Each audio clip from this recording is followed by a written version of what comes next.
So we all know that the rapture isn't real. I've got this childhood rapture trauma story that, I'm guessing I'm not alone. Hi, I'm Jeremy. I'm a deep skeptic, also a pastor. So the rapture was invented by a guy named John Darby in the 1840s, and it's really a completely debunked false teaching that even if you look at the scriptures that people quote, some of them, all you have to do is just read them to understand. You don't even need any background information to realize they're not about that. And for those of you who aren't super familiar with this particularly traumatic religious concept, it is that at some point in the future, towards the end of the world, all the Christians are going to disappear in the blink of an eye. And evangelicals teach this to everybody, including children who are afraid then of their parents and friends and families just disappearing at random. And if they weren't good enough, if they were messed up, that they would be left alone by themselves. So this is my story. I am a church kid. I go to church all the time, and it's Sunday afternoon, which is one of the many times in the week that I go to church.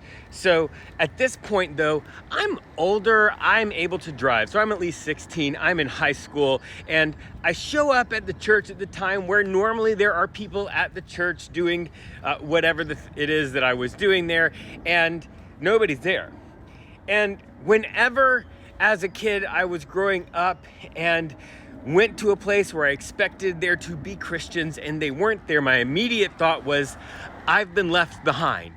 The rapture has happened. So of course that's what I think. That's the first go-to. But I try to calm myself down and say, that's ridiculous. It's not the rapture. You haven't been left behind. You just need to go find the people. So I go up to the church and the door is unlocked. So I'm like, oh, okay. I just don't see the cars or hear the people. And I go into the church and there is nobody there. Some lights are on, but nobody is there. I go to another building at the church. It's unlocked and nobody is there. And that's when I start having a panic attack. I didn't realize it was a panic attack at that point because I hadn't been diagnosed with all of the wonderful things that I've been diagnosed with, but I was having a full-on panic attack. I thought I was dying. I thought my heart was going to explode. All of the things that you think, full-on panic attack. So then I go to the church phone and I call my house because I'm old. This is before cell phones. And when I call my house, nobody answers.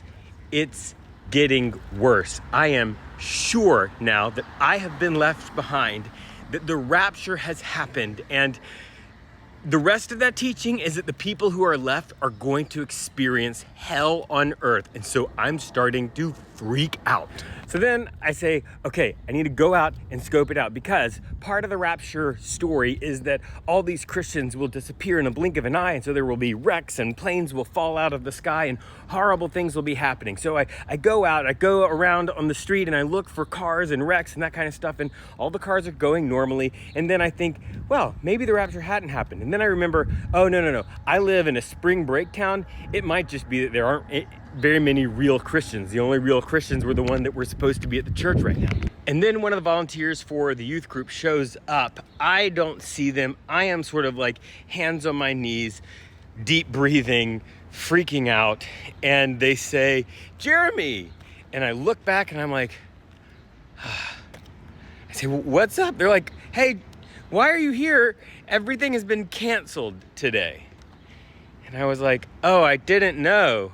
And they looked at me and I said, I thought the rapture had happened. And they laughed. They thought it was hilarious. And I laughed too, because I didn't want to seem ridiculous, because I was in high school and you're so self-conscious. And that night, I had a hard time going to sleep. I had nightmares because as a child, I was told this traumatic story and made to believe that it was absolutely 100% true.